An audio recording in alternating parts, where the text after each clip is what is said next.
Hey everyone. I hope you're here. I hope you're here.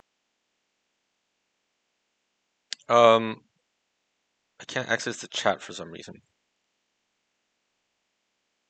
Oh well.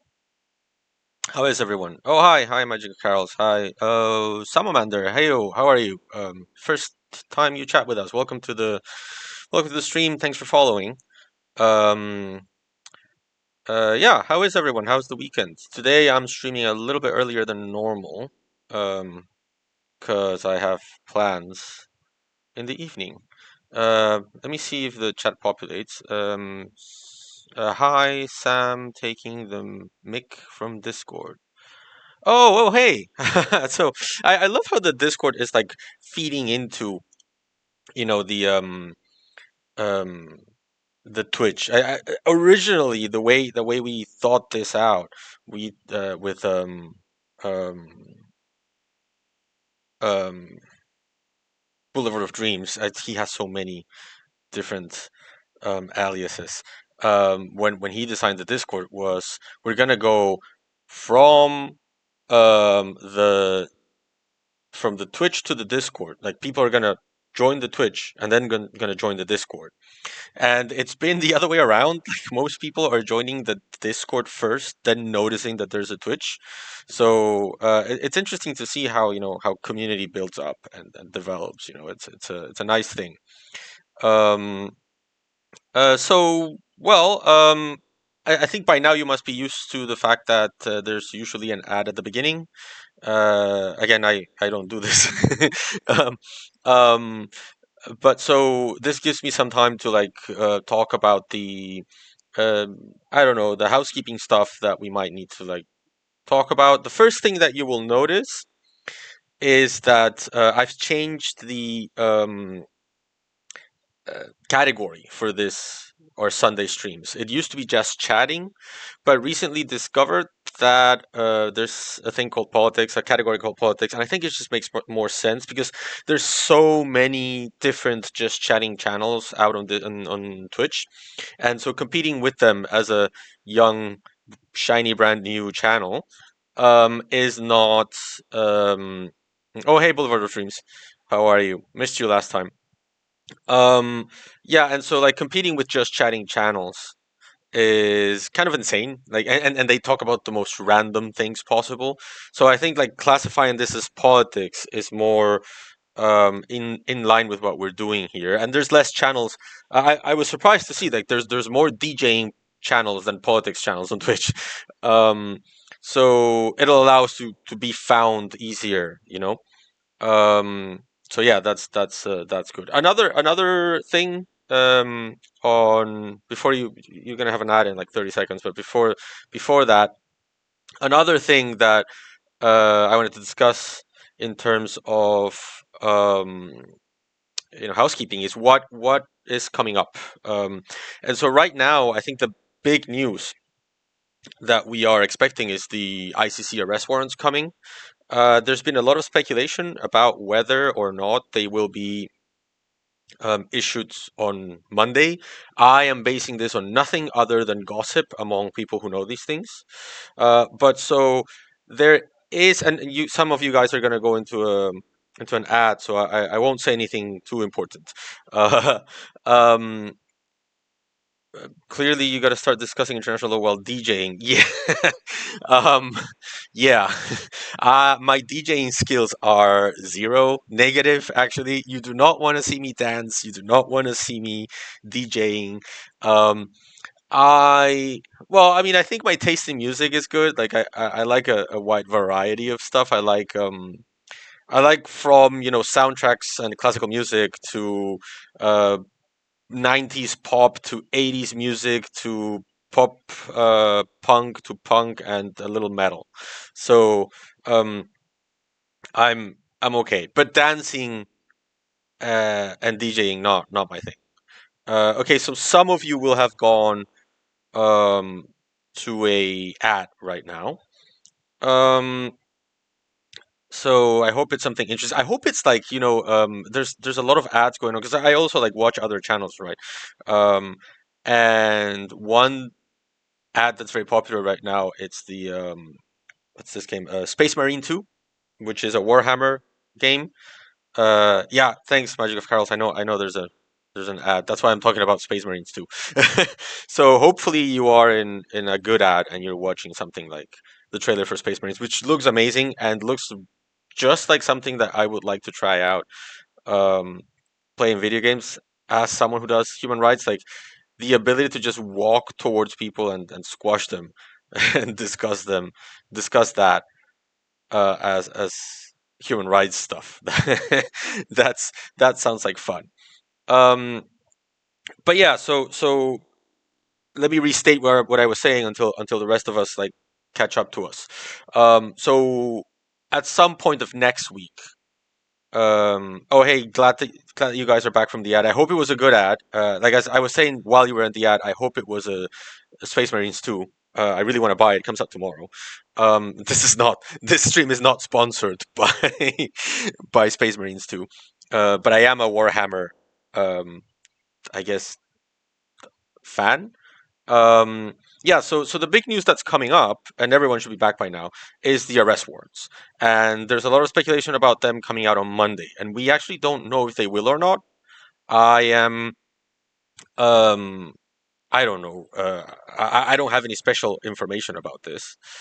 Um, but yeah, so if they do, I'm trying to prepare in advance.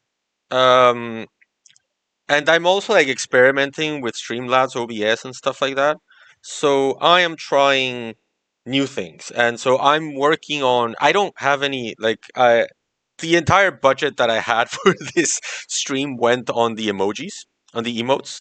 So uh, uh, if you see me do anything else on the channel for now until I can, get back those $50 is gonna be um, essentially stuff that I can do on my own for free, at least for now. As the channel grows, I'll add more stuff. I want to add like badges and stuff, uh, but not right now. So I'm working on my own to making this a little bit more interactive. If you've been following the streams, you'll notice that I learned how to incorporate images into the stream, which for me is huge. Like I'm able to put images here and there. Like if I have a quote or something, I can just find the quote online, put it on the image and on the screen. I find that amazing. But so now I'm working with making a nice frame for us so it's not just me on a blank page and a chat box. Um, I actually learned how to change the font in the title chapters below so that it looks like chalk because I like the idea of this being our blackboard. So now it looks like chalk in a blackboard. So I'm working with different stuff, and ideally, what I will do when the arrest warrants come is I will be able to stream. Because the way they'll come out is they will come as both a PDF document with the actual arrest warrants, and then probably a statement from the Office of the Prosecutor or the ICC itself, right?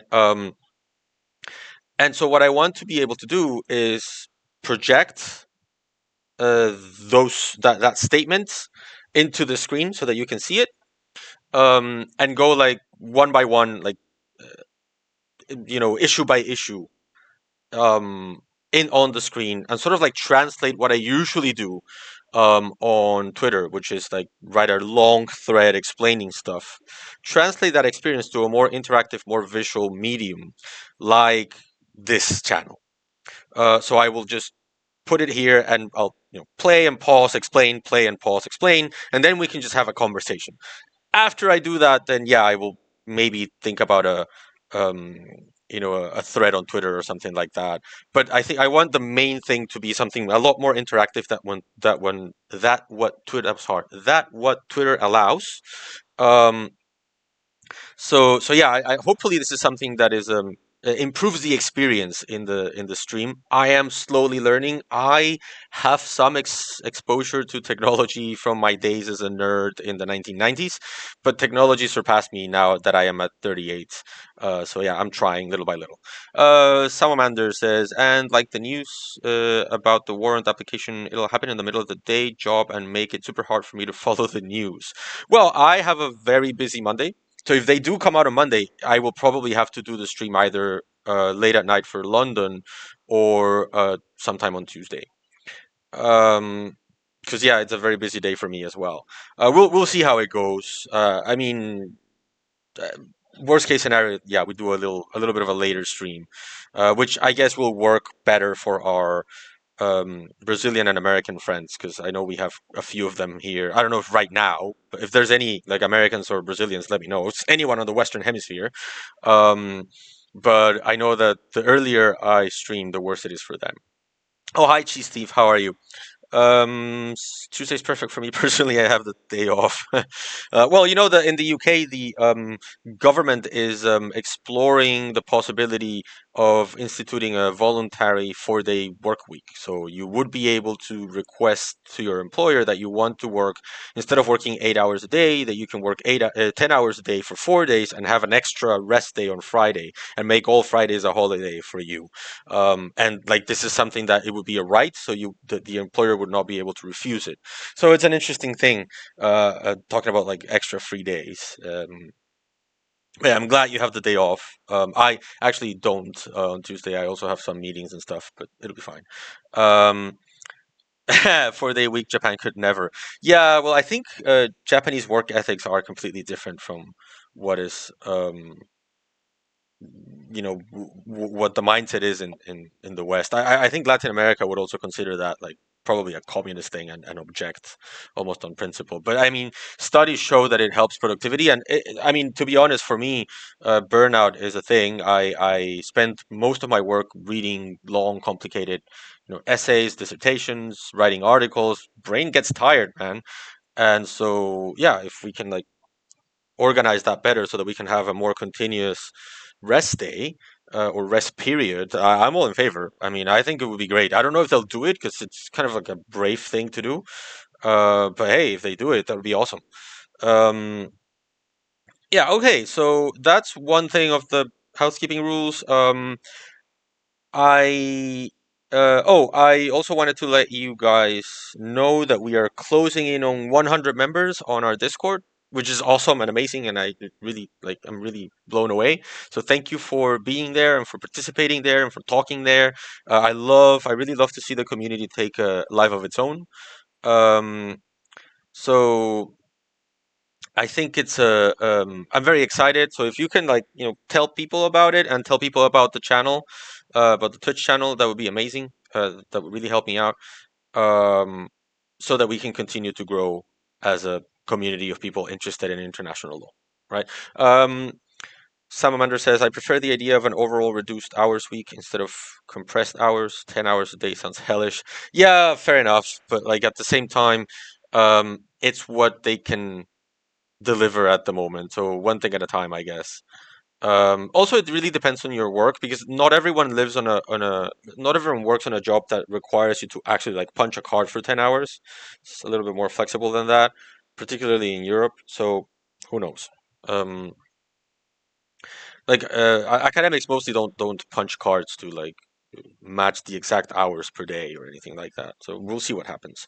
Um, what else were we going to talk about today? I don't think there's any more housekeeping stuff.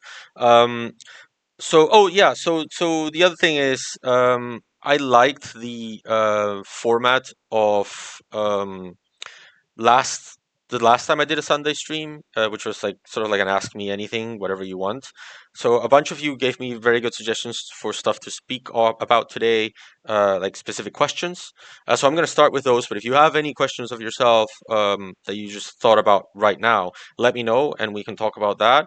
I'm going to try to do more of these because they're. I think the idea of the channel is to increase participation and interactiveness, and I think this is great for that. But at the same time, I realized that other people like the more formatted, like I'm going to talk about a specific topic. So I'm not; those are not going away. I don't know who it was. I think it was you, Chief Thief, who asked on the Discord if I could talk about post-colonial studies. So I can definitely do that, and we can do that next Sunday. Um, so the way it would work is we would have either at some point during the week we would have a stream for the arrest warrants. Then we would play The Last of Us on Wednesday, and then post-colonial studies on Sunday. Okay, so hopefully that gives you some clarity as to what we're doing here, right? Okay, so with that out of the way, let's start our ask me anything. And I think so. Let me go to the. This is very practical. Let me go to the Discord and see the questions that you guys had. Um, so okay, so the first question that someone asked me on the Discord was Bilal, who said, "Ah, yes, after the unfortunate death of an American activist recently by the hands of the IDF, do you think this will change anything in White House policy?"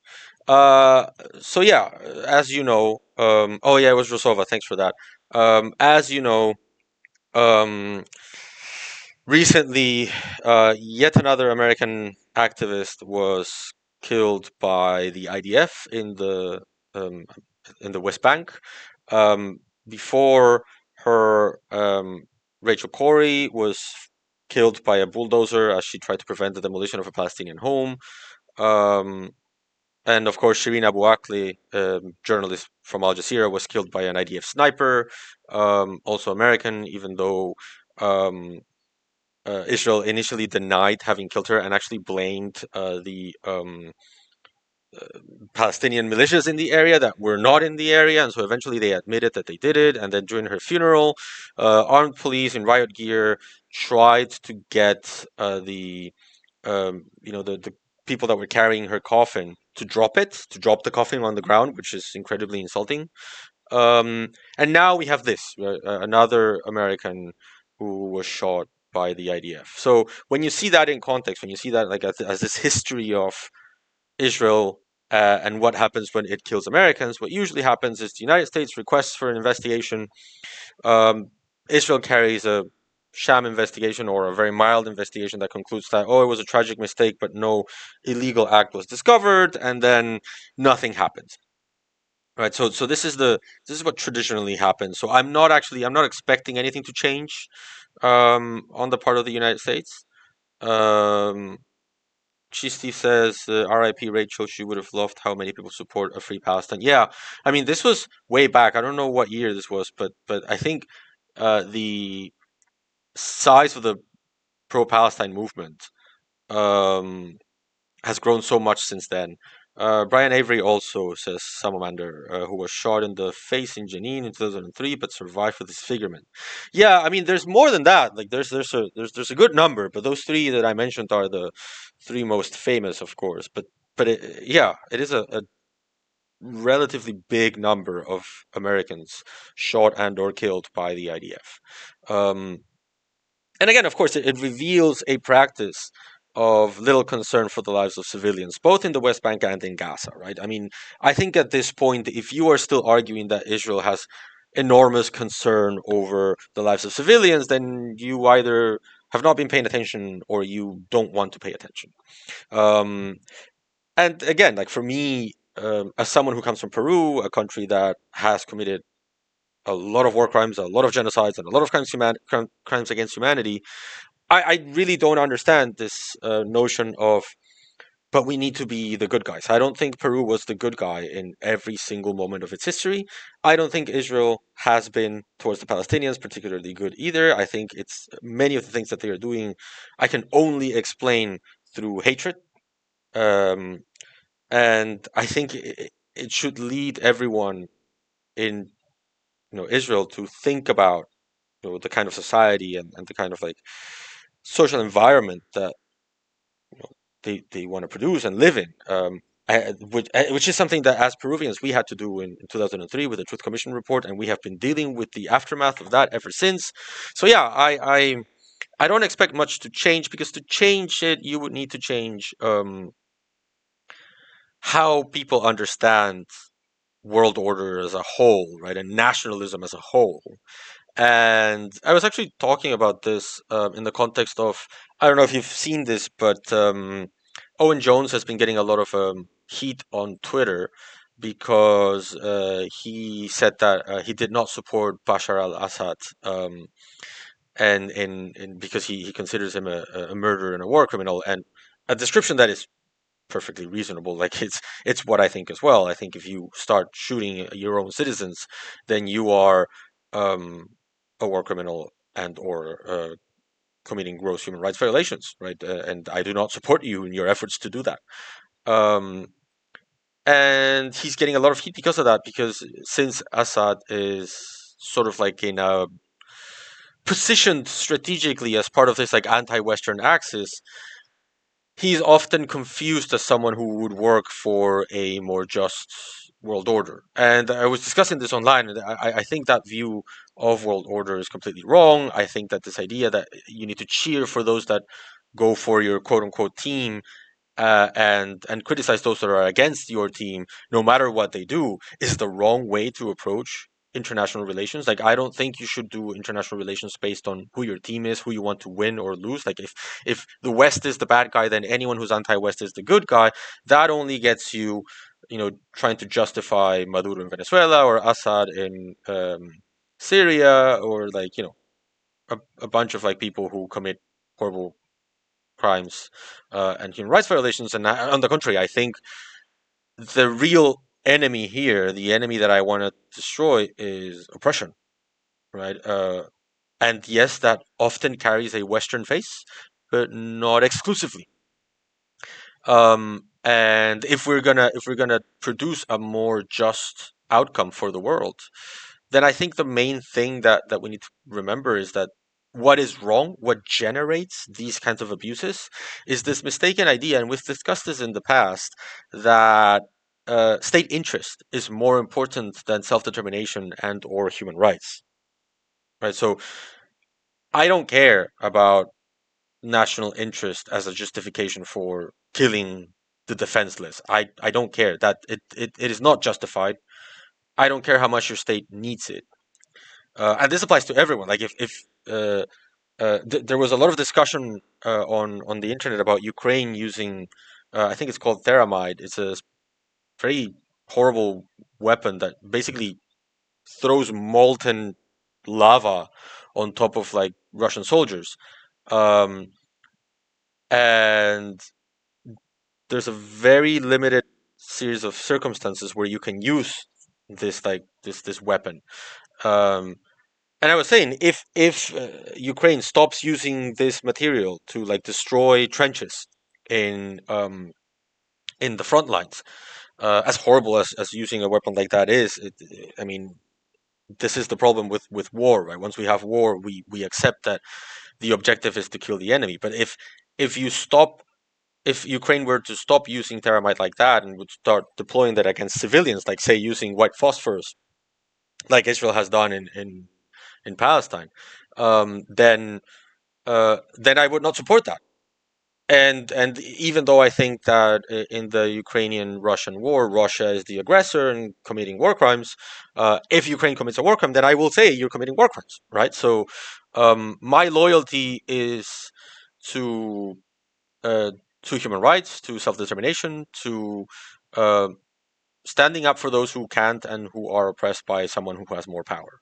So I mean, that's what would need to change for us to see a change in the way that we react to an American being killed by Israel in the West Bank, because the United States puts in a balances them out and says, what do I want more? Do I want to protect my state interest, that Israel needs to be able to like defend itself, because that is the national interest of the United States as it construes it, or do I want to fight for human rights in the region? And they say nope, national interest is more important. So yeah, um, that's where I stand on this. I don't think much is going to change. Um, Salamander says we can also get into the Brits killed two beyond even the eight workers. Yeah, absolutely. Unfortunately, seeing how many Israelis and scientists still talk about Rachel Corrie, I have limited doubts for a broad change happening soon. I also don't expect this to happen anytime soon. It is not a change um, of like mentality. It is a change of structure, and those take time. Cheese Thief says, I think in a couple of decades, people will be writing papers about how vitriolic the Israeli indoctrination was and how barbaric of it was. Not in decades. I think they're writing it right now. Like if you have read, for example, Rafia Egbaria's paper on the Nakba as a legal concept, he explains it pretty well. Similarly, who was it? This I forgot his name. This is bad. It's Israeli historian who is writing a book on the history of propaganda, Zionist propaganda. There's a lot of people writing about these things right now. Oh hey, Russell Tolerance, how are you? Um, Rosova is asking, do you have anything in plan to play after you finish The Last of Us? Would you consider playing KCD2? Which one's KCD2? The story will take you to medieval Bohemia, and the story will be around guerrilla war against King Sigismund. Would love to see you apply IHL as you struggle against King's army. Hey, that sounds awesome. What is KCD2 though? I don't know. I don't know that one. I'm hesitant about playing a game that I've never played before on live, Twitch, so that everyone sees, because maybe I suck. um, but this is a good question. So in terms of like what I want to do with the video gaming things, so right now I think we're gonna finish The Last of Us. At some point, not immediately after The Last of Us 1, I would like to play The Last of Us 2, just so that we can finish the trifecta of content with Left Behind and The Last of Us 2. But it doesn't need to be right now. Although when season 2 of The Last of Us premieres, it might be good to like kickstart that just because of engagement. Although it might be a little spoilery, but it might make sense. I also want to see if we can do. There's a I don't know if you've seen in the Discord, but there is a section dedicated to gaming together. So that I want to make that a subscriber perk. So if you subscribe to the channel and and you have an active subscription, then we would be able to play a video game together online. One video game that I think might be cool to play in multiplayer is a what do you call it, the Space Marine 2 that just premiered, or is coming, actually premiering tomorrow. So that might be a cool subscriber perk to have. And then yeah, I'm looking for other games. I've received several suggestions. So let me see. Yeah, Iconoclast Ilan Pape. Yeah, that's right. Sorry about that. I've completely forgot his name. Um, Kingdoms Come Deliverance. I have never heard of this game. I will look into it. Sounds interesting. Um, so where were we? So Salamander says they're they're writing papers about that now for Israel indoctrination from a decade ago. It's just intensively over and over. Yeah, that is true. There is a very good documentary called Israelism. I recently watched it, and it touches upon this. So if you're interested in this topic, I'd recommend you go into Amazon and download it. It's called Israelism. I really enjoyed it. It's about an Israeli Jewish, I think, woman in her early 20s who starts to get involved with Israeli politics in college, and she's sort of unable to have convincing answers for the, you know, counter arguments that she receives from her Palestinian friends in college, and so she decides to go to Israel and the West Bank and see for herself. And she sort of like tells the story of how she was indoctrinated into justifying all sorts of injustices. I can sort of relate to that a lot because like I went to a very radical like Catholic school in Peru. My family is not particularly religious, but that's what you can pay. That's what you can pay. And so a lot of my beliefs growing up as a young uh, Peruvian were influenced by this like very ugly ideology of like homophobia and sexism, right? Oh, thanks, the captain, for following the channel. um, and welcome. And yeah, so I can understand this like feeling of like, oh my god, I was told things that were so wrong. Um, and when you get to open your eyes like that, um, it's a pretty incredible feeling. Um, so yeah, I really recommend you guys check out that documentary. Salamander says the good guys can also do bad things, and it seems a lot of people deeply struggle to understand that. I actually don't like. So I understand why we have that dichotomy, uh, but like these. So Derrida would say that all concepts exist on a dichotomy, and so you can only conceive of good if you have bad, right? Or you can only conceive bad if you have good. Um, but I don't particularly like having a the world understood on who's good and who's bad. There may be scenarios where you might be able to simplify things and say like, yeah, during World War I, during World War II, the Nazis were bad and the Allies were good. But then that sort of essentializes the concept, and you can excuse things like dropping an atomic bomb on two cities, um, or carpet bombing cities, as something the good guys did, and so something that should not be questioned. And I fundamentally disagree with that. If you are fighting in my name, then I want you to fight under, following my principles as well. So it is a kind of like a bad way of seeing the world. Um, and just to give you a heads up, there's an ad coming in 2 minutes, so just for you to prepare. But I don't like this idea of the good guy versus the bad guy. I don't think that makes a lot of sense for me. I fundamentally disagree with ways of because I mean when you look at the history of colonialism, it is usually the good guys that did the colonial crime, right? It was the Spanish that came to Latin America and were like, oh, we need to evangelize this indigenous peoples for their own good. They saw themselves as the good guy. Um, there's a concept in international uh, law of war, which is just war. War used to be decided not based on international law, but well, not based on the same rules of international law that we have right now, but based on the idea that war, for war to be legal, it had to be just.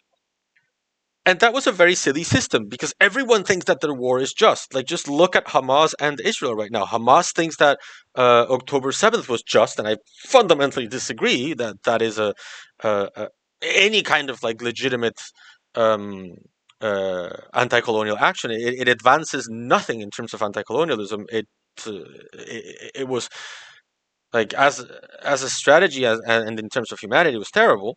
Um, and then Israel thinks that it's cause it's just. It says so all the time. Israel is fighting a quote unquote just war, right?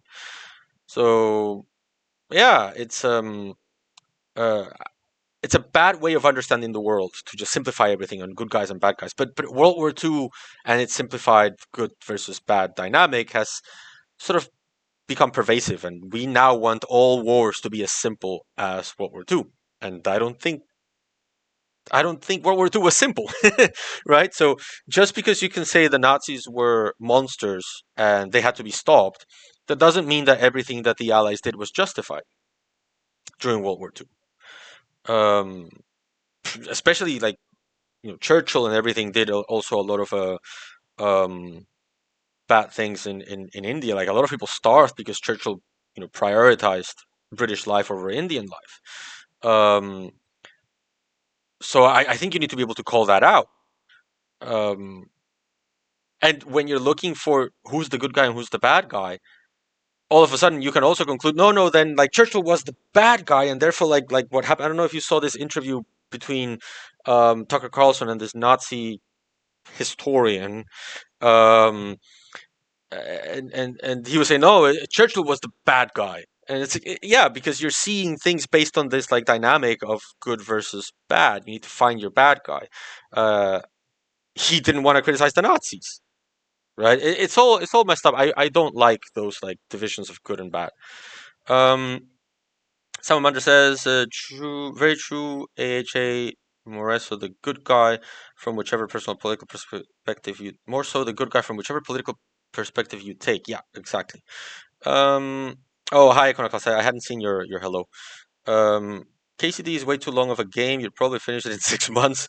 Well, I mean, if we play Baldur's Gate, I'll finish it in like 6 years. So, um, Salamander says, yes, I love Israelism. It's a perfect example of how pervasive Zionism and the indoctrination of is in Jewish spaces as a British Jew myself. Um, yeah, absolutely. Oh, and you guys are in an ad right now, so sorry. Um, Let me continue with the questions. Still waiting for it to be available in France on Amazon. Only so snippets. Well, you can VPN access to it actually. Um, let's see. Salamander says, "Oh, I don't usually do the good versus bad. If you read up, I said that it depends on personal political views. I'm definitely not doing it to Ukraine since as a Roma, I am very critical of force Azov that committed outright modern pogroms against us being normalized within the armed forces there. Absolutely. Like I think there is this is a very valid point. I think the Azov I think it's called the Azov contingent should be criticized and like you can like there's a very interesting book. There's a very famous I don't know if famous, a very interesting book called When Victims Become Perpetrators. I forget the name. Let me see if I can find it here. Since you're in an ad, When Victims Become Killers, yeah, by Mahmoud Mamdani, um, on the a critical evaluation of the Rwandan genocide, talking about when, like, yes, Rwandan Tutsis were victims of colonialism, but they became aggressors in that genocide. So you can have multiple identities, right? Um, I don't like views that say no. These are the good guys. Like this side is absolutely good. I disagree. Um, so yeah, Salamander, we agree on the not idealizing, you know, anyone, not especially like not Ukraine or anyone. Everyone should be criticized if they commit international crimes. Um, Cheese Thief says Potosi Silver Go Burr. Okay. Um, that's a pretty obscure reference with Potosi. Potosi is a mine, is a silver mine in South America, for those who don't know, in Bolivia. Salamander says, "Oh, expletive Churchill." I don't want to get into too much trouble and controversy, but yeah, Churchill is not my favorite person. I think it is important to recognize that he played an important role in the defeat of the Nazis, but he should not get away with the awful things that he did during his life or his blatant racism either. Yeah, absolutely agree. So the captain, first time chat, welcome again. He says, or they say, I think what they did to Russia post USSR collapse was pretty terrible. Can you be more specific? What they did to Eastern Europe in general in the 90s is bad faith. Oh yeah, I mean, I think transitions are complicated and messy. Absolutely. Um, Different countries have different histories, so I don't want to essentialize or summarize or talk or in the name of someone who's not here. Um, but transitions are usually complicated and they're usually prone to abuse by those who are not in transition. So, as a Peruvian, I know that very well. Econocast has no ads, and you're complaining. Don't complain about not having ads. If you sub, you don't get ads. Yes, if you sub, you don't get ads. That's the point. uh, as of Brigade, you're right. Yes. Um, yeah. So I'll put that book on When Victims Become Killers and the recommended readings in the Discord. Iconoclast 94 says this is off topic, but I have a general question about ICJ judges. What happens to open dossiers when some judges' term is over? That's an excellent question. So I am not. So lawyers have this reputation for being very into procedure and very into like the minutia of the small print. Right, I'm not like that. And so I'm not a very big expert on procedural law. Uh, if you want to know stuff about procedural, I probably should invite her. She's in the Discord, so I probably should invite her here to discuss procedural stuff. But Juliet McIntyre is an Australian scholar, excellent scholar, who is a specialist in international procedural law. So you should follow her on Twitter, um, and she can explain this better than me. As far as I'm concerned, though, um, I think like if there's like if the case is up for decision and the judge has already seen the entire case, and again, I may be wrong, okay, because I don't have the ICJ statute at hand right now. But I think if a judge saw the entire case and now it's only up for decision, then the judge participates in that decision. Other than that, the new judge takes over mid procedure. So, for example, the new judges at the ICJ now, Dire Tladi and like Shirley Charlesworth and stuff like that, people like that, they inherited the South Africa case. That is why Joan Donoghue used to be president um, of the court in the first provisional measures request, and is no longer. Right now, it's President Salam. So he just took over. Flat from nowhere. Hi, how are you? Says, does international law apply to the whole planet, regardless of what countries want or what treaties they've signed, or do individual countries need to agree to international law before being subjected to its jurisdiction? This is a great question. It's a very fundamental issue in international law. Um, so the first thing is for law to exist, you require for international law to exist, you require some measure of consent. There's different theories about this. I'm not going to bore you with legal philosophy, but yeah, in general, it is a law that's based on consent, um, with the added like qualifier that some practices are so um, broad, everyone follows them in the same way, and they follow them out of it's called a sense of legal obligation, which in Latin is called opinio juris sive necessitatis. So it's a legal opinion that you follow out of necessity. If you follow me on Twitter, you know that I blog at a blog called Opinio Juris. That's where the name comes from, Opinio Juris. So whenever a rule is becomes what is known as inveterada consuetudo, so it is a practice that everyone or almost everyone does in the same way, and it is carried out under opinio juris, so under a sense of legal obligation. You're not just doing it because you're being polite, you're doing it because it is your legal obligation. Then it becomes what is known as international customary law.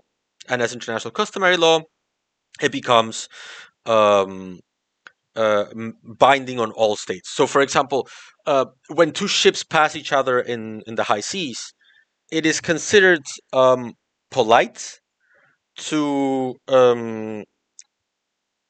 do a salute.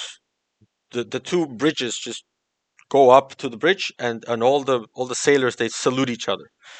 Right, that is considered polite, but it is not a legal obligation. Everyone does it in the same way, but not because it is a legal obligation, because it is polite.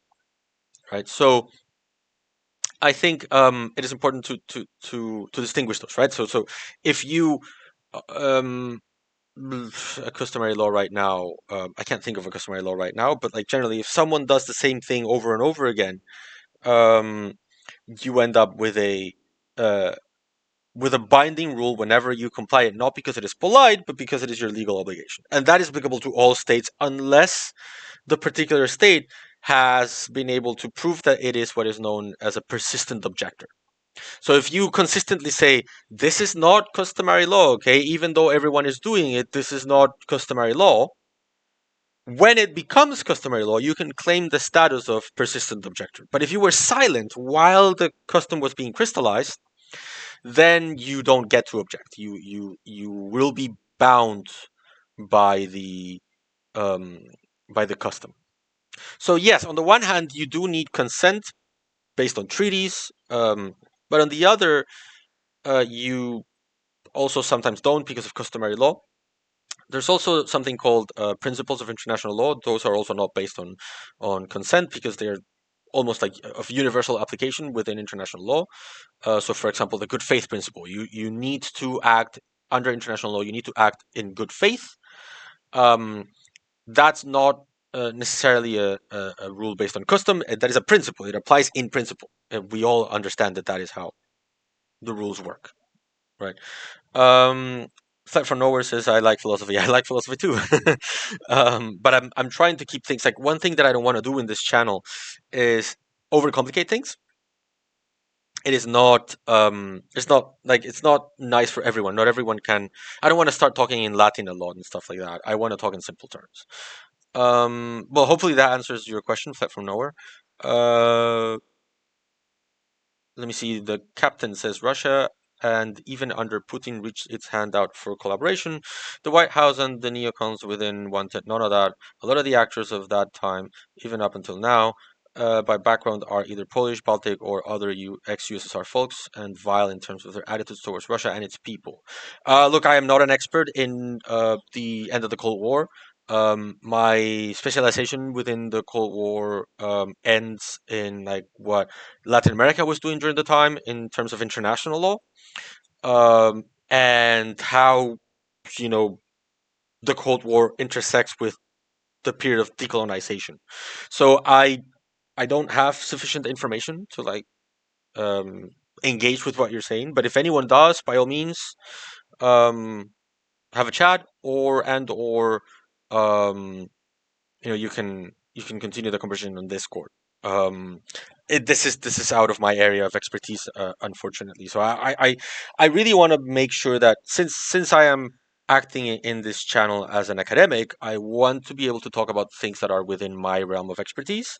And then whenever I have an opinion on something, I will tell you this is my opinion, not necessarily based on my PhD or my expertise or my writings or anything. This is what I believe. And then when I don't know enough to have an informed opinion, then I will tell you just like now, I don't have enough information to engage with this. Okay, I want to keep things honest and transparent here. I don't like um, this thing in the internet where people are assumed to have the answers to everything. That's not true. No one knows everything. If someone always has an answer ready for you, uh, don't trust them because it means that what they're doing is we discussed this in the beginning, right? They have a sort of like a desired outcome already agreed upon, and whatever leads to that outcome, that's his position, his opinion, and I think that is dangerous. I don't want to do that. So I will. I think it's more transparent and better if I just tell you that's out of the realm of my expertise. I can talk about it from if you tell me more, I will tell you what I think about it, but that's nowhere. That's not something that I can talk about, as an expert or anything like that. I think sorry, I think the internet already has a lot of people talking outside what they have the means to, so I won't do that. But thanks for talking about that and bringing that to the chat. Um, Gee, Steve, something something Rome statute, something something international customary law. I like a good Star Wars slash Family Guy fan. Welcome, I welcome that. Well played. Salamander says, don't some crimes have universal jurisdiction? For example, genocide. So universal jurisdiction is a funny concept um, because it gives off the impression that what you are um, declaring universal is access to the crime, like the prosecution of the crime, right? And so it gives this idea of wherever you are, whoever you are, if you do X, you can be taken, you can be prosecuted. And that's um, almost what it is. Like the let's say the original the lege ferenda, meaning the concept of the law as people would like it to be, not as it is. The lege ferenda definition is yes, if you commit an international crime subjected to universal jurisdiction, you can prosecute someone anywhere, wherever they are, because it is an international crime.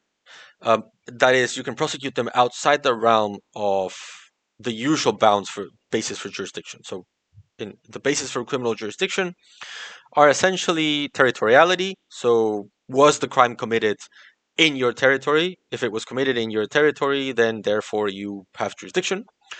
Active personality, meaning that the perpetrator was of your country. Um, so if a Peruvian commits a crime in the United States, then Peru can ask for extradition. Passive personality, meaning that the victim was of your country. So if someone is killed in Peru and in the United States and they are Peruvian, Peru can request extradition. But usually that is like premised on the idea that um, you need to have been targeted because of your nationality for you to trigger. So it needs to be a hate crime, basically, for you to trigger passive personality. And then the effects doctrine, which means that if you conduct a crime in, say, the United States, but the effects of that crime, of that conduct, are felt in Peru, not in the United States, then Peru has access to jurisdiction. Right? So you have territoriality, passive and active personality, effects, and then you would add universal jurisdiction, meaning that some crimes are so horrible that anyone can prosecute them no matter where they are. So there's two restrictions here to begin with, because just because, let's say, someone commits a crime against humanity in the United States, and Peru wants to prosecute that crime against humanity, so Peru gets to, right, because we've decided, like, let's decide that Peru gets to, because universal jurisdiction. Peru doesn't have access to evidence. It doesn't have access to anything really, right? So, um, so Peru doesn't have access to anything that would allow it. It doesn't even have access to the person, to the perpetrator. So we would need to conduct that trial in absentia, meaning without the presence of the perpetrator, and that is a procedural law violation. You cannot condemn someone without giving them their day in court. So that's one limitation to universal jurisdiction. Some countries do have provisions for universal jurisdiction trials in absentia.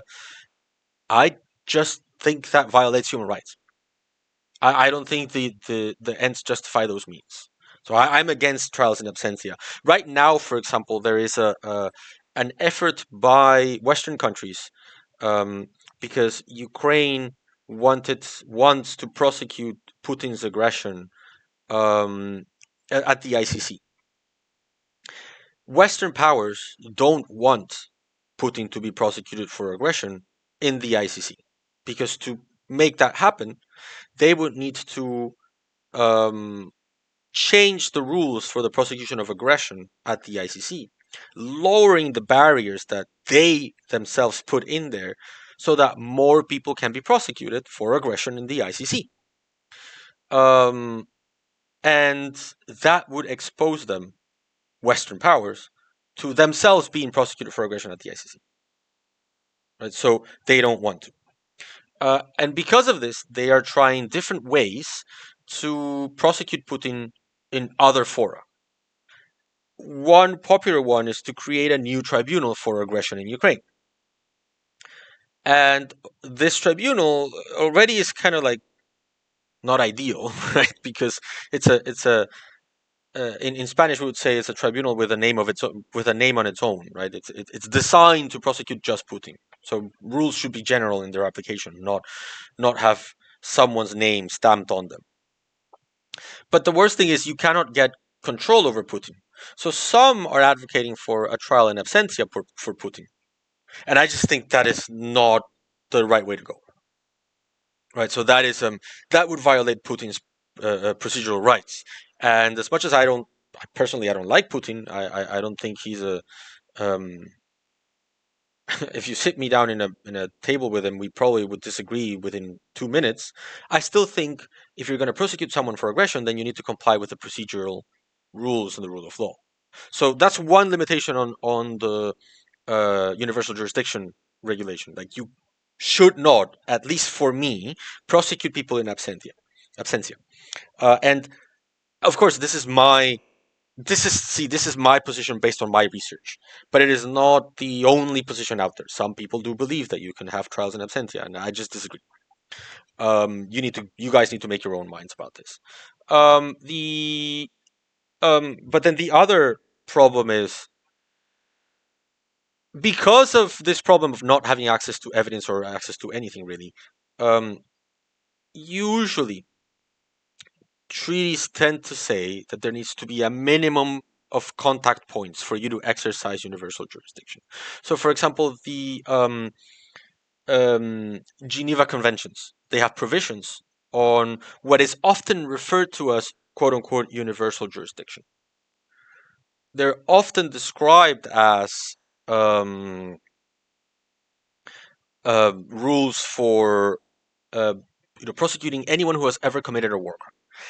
That is not exactly true. What the Geneva Conventions say is that members of the Geneva Conventions need to search for those who have violated the Geneva Conventions and either extradite them or prosecute them.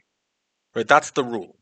So, of course, the conclusion from this is, where can you actually search? Usually, you can only search in your own territory, right? So, what the court, what the Geneva Conventions are saying is, you sort of, if someone is in your territory, even if they didn't commit the crime in your territory, so even if there's no territoriality, even if they are not your national, so they are not active personality, even if they are not, um, the victim was not your national, right? And even if the effects were not felt in your territory, so even if the four requirements are not met for traditional jurisdiction, if an international criminal comes to your country, that is a sufficient nexus for you to arrest them. That is the more, I guess, internationally recognized concept of universal jurisdiction. You cannot visit another country because you'll be thrown in jail and prosecuted, right? Um, and and this means if that person is in your country and you don't want to prosecute them, you need to extradite them to a country that will. So it is called universal jurisdiction because it goes out of the traditional basis for jurisdiction. Active and passive personality, territoriality, and effects doctrine do not apply. Um, and something more like mandatory territorial jurisdiction, if the person is present, applies, and we call that universal jurisdiction. That's what most international treaties have as universal jurisdiction. Okay, um, so bear that in mind when you hear the word universal jurisdiction. You might be referring to universal jurisdiction out of national law, where you might have trials in absentia, or you might have, um, I don't know, truly universal jurisdiction. Or you might be talking about universal jurisdiction when it comes to treaties, international treaties. I am a I believe that the most effective and least harmful way of universal jurisdiction is the Geneva Convention's version of it. I don't think we should grant states the ability to just prosecute anyone for anything, because then it gets tricky. There needs to be some connection to the territory that is doing the prosecution. Let me go back up a little bit and see. Uh, So I'm going through the chat. Razanov says, "Hola Alonso, hola. Since the ICJ genocide case is a dispute between South Africa and Israel, is it a possibility that further down the line, a political change in South Africa could lead to South Africa dropping the case, or if not intentionally weakening their own arguments on the merits?" Um, I mean, eh, sort of, because once the arguments have been already put there, they cannot be just. I mean, they can be rolled back, but like the argument will have still been made, right? So, and I don't think it'll happen. So, um, I don't see, like, in the international politics of South Africa. This sort of makes sense regardless of party politics. Doing this case, but who knows, right? I don't know enough South African politics to have a concrete opinion, but I don't think it would happen. Um, Let me see who else. Who else?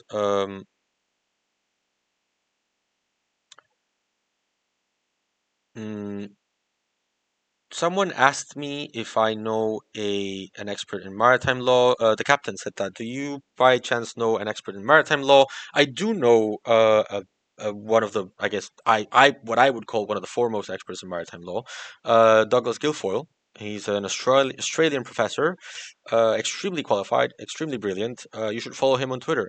I will actually be on his podcast. I think next Friday it comes out, and we will be discussing engagement, academic engagement with the public. So we will be discussing you guys, basically. So if you want to watch that, it'll come out on Friday. I will share it on the Discord and on Twitter. It's a podcast called Call to the Bar. Literally, Call to the Bar is a play on words because you have the legal bar, which is the association of lawyers. In a country, the bar is all the lawyers in that country grouped together.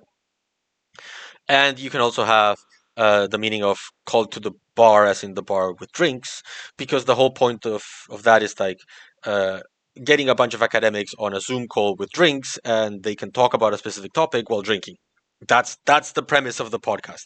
So it's a really cool podcast by a really nice person. And really, really qualified scholar. One a very brilliant legal mind. So follow him on Twitter and or follow his podcast. Um, I really, really recommend it. Just so you guys know, you'll have an ad in 3 minutes. Um, so the captain says I can skip the last few text blocks. Sorry, if the question is too long, then yeah, I sort of like can't really follow while I speak. Sorry about that. Um, so Salamander says technically the ICC will prosecute individual officials. I get what you're saying. Oh, you're having a conversation. Sorry. Flight from Nowhere says, "Let me see if I understand. Some parts of international law are so commonly abided by the overwhelming majority of countries that they become binding on everyone, regardless of what they have explicitly agreed to. Those rules become known as international customary law. Except countries that have always and for a long time, at any rate, voiced opposition to those rules. Is that more or less correct?"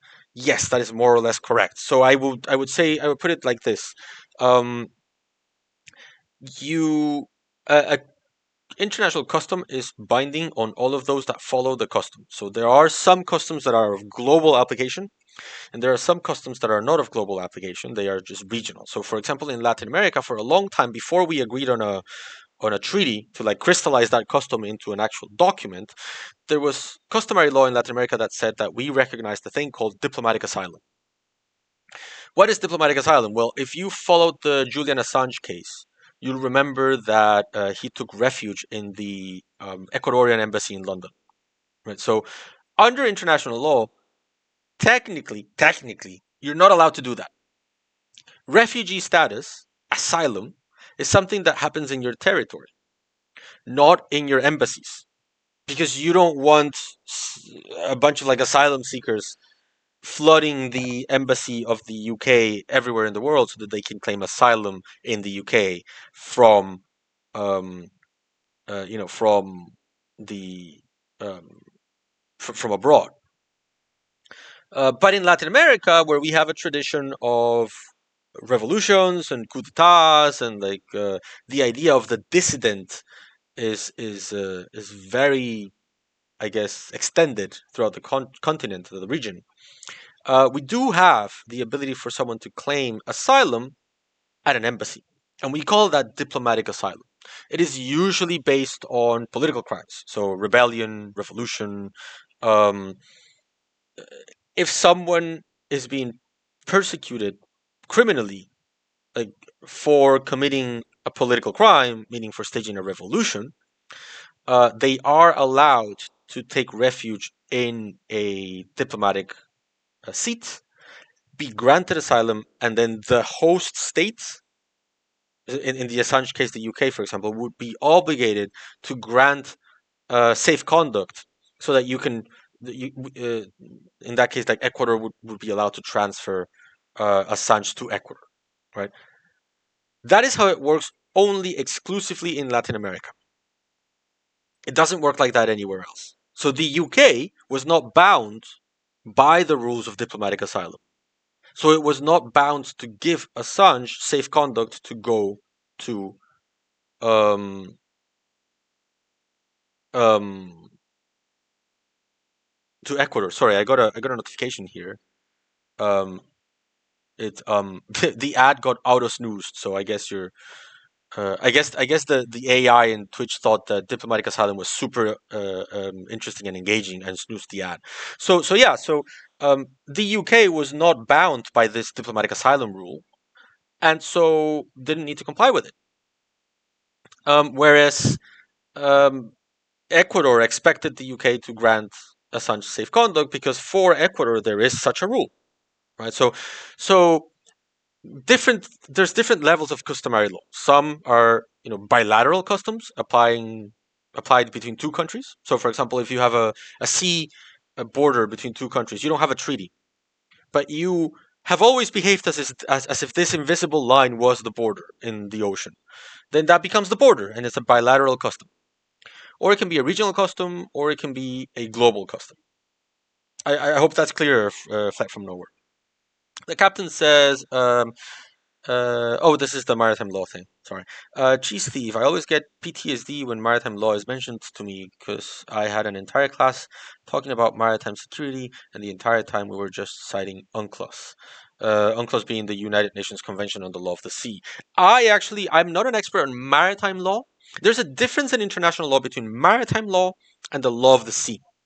Maritime law is the law that applies to ships, shipping, trade. The law of the sea is the law that applies to the space on which ships exist. So the water, the continental shelf, the territorial sea, right? So I was involved in Peru's case at the ICJ with Chile for maritime delimitation. Um, at the ICJ. So I have an expertise in law of the sea. I do not have an expertise in maritime law. I don't know anything about trade law. So maybe that's what you meant. Iconoclast, mutually assured destruction. Some under O. Is that why they keep bringing up some independent tribunal court type thing? Um, yes. That. Oh, you're talking about Putin. Yes, that is why. Sorry, the chat moves faster than I can read. Um, the captain says the conventions. A lot of it I find pretty difficult. Actually, read a book on it, but there was less mention about UNCLOS, as I think that's the advanced course. The current course is more so just the principles, sources of law. Well, if you have questions about UNCLOS, let me know because that I do know relatively well. I haven't done it in a long time because this was like 2009, 2010. But I do know enough. So if you have any questions, just let me know. If I recall correctly, says Salamander, weren't there some universal jurisdiction cases in Germany against Syrians who were in the country? So not dealing with the in absentia issue. Yes, exactly. So in those cases, and this is something that happens often, those Syrians were in Germany. So that was enough of a connection for Germany to prosecute them, even though they were not German. They had not killed Germans. They had not committed the crime in Germany, and the effects of their crimes in Syria had not been felt in Germany. But because they were in Germany, they were able to be prosecuted under universal jurisdiction, or more exactly, this mandatory territorial jurisdiction for crimes committed for specific international crimes committed anywhere in the world. Right? But we call that universal jurisdiction. Salamanders sharing some links. Flat from Nowhere says, "Are you in favor of the death penalty and for some particularly horrendous international crimes like genocide?" Okay. An ad is started in 55 seconds, so I will start framing the answer, and then I'll continue. I'll go around the answer and then answer it when you're back from the ad again. So I will put this in clear terms as I can. I am not sure if I can consider myself a prison abolitionist. But I am very much in favor of not having a punitive approach to criminal law. What do I mean by this? So, what is the objective of criminal law?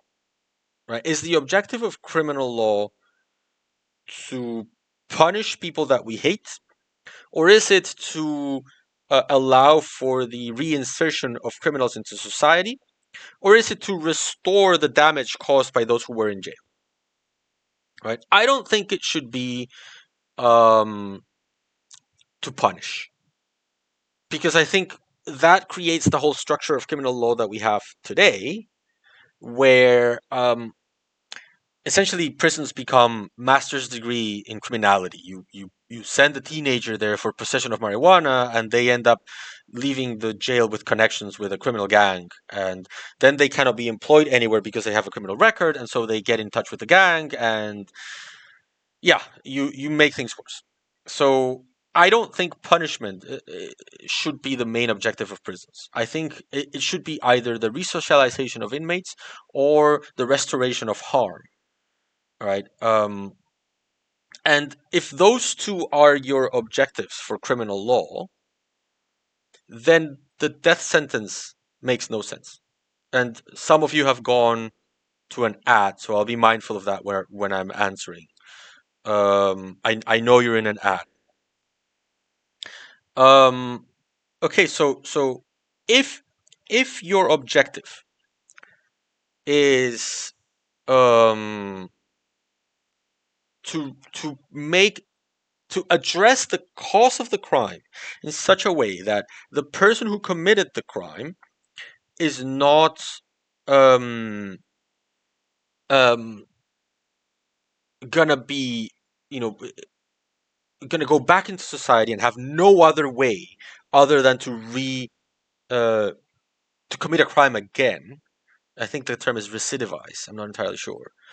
Um, and we have so interiorized this. Like the entire movie of Ant-Man is based on the principle that people that go to jail can't make a living after they leave jail, even though society expects them to make a living and not well, commit crimes again. Right? There's an entire movie where we're I mean, we call this entertainment. We call the "you are doomed to fail" as an ex-convict fun, and I just think that is insane.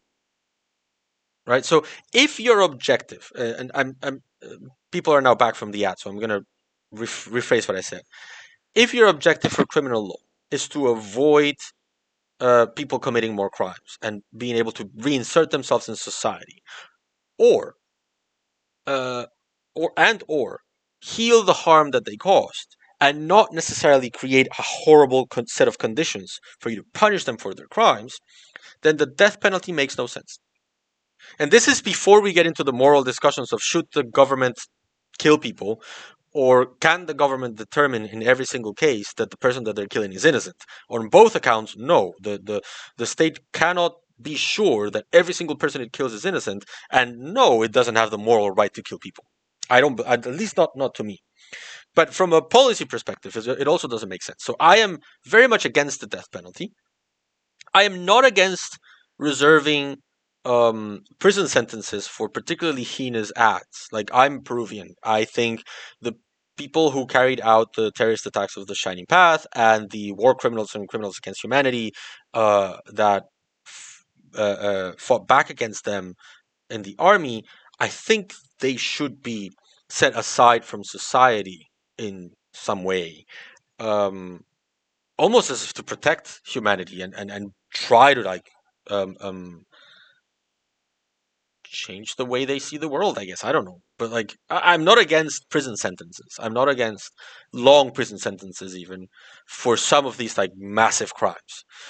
But other than that, I feel like the fact that you can go to jail for possession of narcotic drugs, for example, I don't understand that. It from a policy perspective is silly. Non-violent crimes should not um, be punished in the same way as violent crimes. So I think we need to rethink the way we approach the criminal system. So I am in favor of sentences, of even prison sentences, long prison sentences for people that commit international crimes. I am definitely not in favor of the death penalty, even for war criminals, because I think one, I don't think the state has the moral ability to send people to death. Two, I don't think the state has the capacity to determine that every single person that they kill is innocent. And three, I think this flies in the face of why are we even having a criminal system to begin with, right? And if you agree with me that mere punishment is kind of silly because then you turn the jail into a master's degree for criminals, then the death penalty makes no sense. Um, okay, Cheese Thief is talking to the captain. Um, we can talk about the about unclos. Oh hi, 541743444A. Wow, that is a complicated username. First time chat. Welcome to the stream. You said land related versus fair trial. Can you expand on that, please? I'm not sure I understand.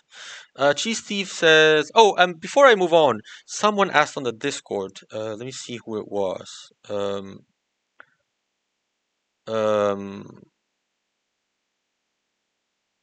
well, someone asked if I'm in favor of presidential pardons or whether I think they're undemocratic and should be abolished. I'm not against presidential pardons. I am generally against presidential pardons for international crimes like torture, genocide, crimes against humanity, aggression. Um, because I think for again, if you agree with me that the point of the criminal system should be either the um, restoration of the undoing of the harm caused and or the resocialization of the prisoner, just pardoning someone should not be enough. Uh, there should be a post crime or transitional system in place so that the person that you are pardoning is part of an effort like to heal the society that they broke. International crimes break the fabric of society. So for you to be able to pardon someone, they should be able to reweave the fabric that they tore down, that they broke. So I don't. So for example, in Peru, Alberto Fujimori, our former president, has been pardoned this way, and I fundamentally disagree. I think that pardon is illegal and should be reinstated. Um, I don't believe in blanket amnesty laws as well. I think they're a problem. I do believe in forgiveness and transition and reconciliation. So I'm not a punitivist. I am also not a abolitionist. I think not yet. I don't know. Maybe ask me in a few years. My views are constantly changing about this. Cheese Thief, kind of off topic here, but do you know anything about the genocidal Indonesian occupation in East Timor between 1975 and 1999? That is super specific. I know a little bit. I know that's how East Timor became independent, but I don't know enough to like discuss it in any kind of like technical level. If you ask me anything more specific, I might be able to give you an answer based on international criminal law. Iconoclast says, months after the ICJ advisory opinion on the West Bank, we see almost no change in Western countries' behavior towards Israel in occupied territories. What would it take for local tribunals to force their states to comply with international law? Well, again, like I was saying before, when you have a um, when you have a universal jurisdiction system, usually you would need the presence of that Israeli person in your country to prosecute them, right? So um, it's a pretty big barrier. Um, so I'm not entirely sure what local tribunals can do um, in terms of like prosecuting individual Israelis. There's more to say on the sale of arms, for example. That can be more easily accomplished. Oh, hi, Jartov. First time chat. Welcome to the stream. I have heard Gaza referred to as a concentration camp. Is there some statute or treaty we can use to measure this claim? Does the fact or whether or not Gaza is a concentration camp change how we measure other potentially criminal actions? Okay, this is an interesting question. Let me put it this way. Concentration camp is a term that it is strongly associated to World War II and the Holocaust. Okay, but it is also a term that predates the Holocaust. The first concentration camps were actually deployed by the British in the Boer Wars in South Africa, where they put hundreds of thousands of both Boers. The Boers were like white Dutch settlers that settled in South Africa. Both Boers and black South Africans in these camps where they were just held there because for security reasons they could not let them go because they were not sure that they were going to go into the fight. But they also did not have any criminal, um, uh, any kind of criminal case against them. So they just held them there in a concentration. They concentrated them there. So I, after that, of course, the idea of the concentration camp, especially during World War II, became associated as well with the Holocaust and being a concentration camp as a place in waiting before you were exterminated. So I can absolutely see this term causing discomfort for Jewish and Israelis, Jewish people and Israeli people who like engage with this term. Um, I think we should not mistake the two though. I think when people talk about Gaza as a concentration camp, it is important to make the distinction. Like, it is a concentration camp in the sense that it is a space where you are putting people and you are not letting them out, and so they're trapped there. It's not exactly a concentration camp because a concentration camp is usually a smaller area. Like, you create literally a camp, with like living quarters and stuff. This is more like you are trapping people in inhumane conditions, limit access to goods, to water, to food, to construction materials. And so this becomes a simile. It is like a concentration camp on a massive scale. Why would you do that? I think this is the way in which Gaza is referred to as a concentration camp. I don't think it is referred to as a concentration camp in the sense of World War II. I don't think it is referred to literally as a concentration camp. I think it is in the sense of what you have done, what you have created here, what you call the blockade of Gaza, is in reality a massive um, act that fits the description of what you would do at a smaller scale in a concentration camp. In the sense of like the Boer Wars, and where you put people there to hold, so that because you are worried that they might be dangerous, right? So it's not a legal term. So it doesn't affect how we analyze the crimes committed there, but it does allow us to put into perspective what is going on. Like, if you were to reduce Gaza to like a block or two, it would almost certainly fit what a concentration camp looks like. So what people are saying when they say this is a concentration camp is like, dude, the rules that you have set up in place for this place are extrapolated to a huge amount of people who cannot leave. People in Gaza cannot leave Gaza without permission from Israel. So you can. This is why it is also called an open air prison. It's not because it is literally a prison. There's no, it's not like there's no people don't live behind bars, but it is like a prison in the sense that people cannot leave of their own free will. I think it's the same with concentration camp. So not literally a concentration camp, but it is a simile of a concentration camp. I hope that helps. Um, Someone under says I'm abolition curious. Yeah, maybe. Probably. Flat from Nowhere says, in my philosophy, criminal punishment's goal is to modify society's incentive structure so as to discourage crime and lower crime rates, so promote social well-being. Well, but this again, this is premised on a good versus bad mentality, right? You were saying that there are criminals and there are good citizens, right? And so you need to scare the criminals to leave the good citizens alone so that we can have peace. And my point is, no one is born a criminal.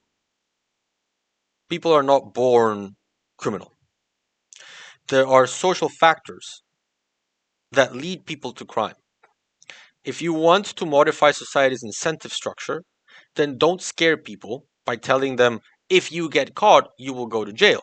No one thinks that they will be caught.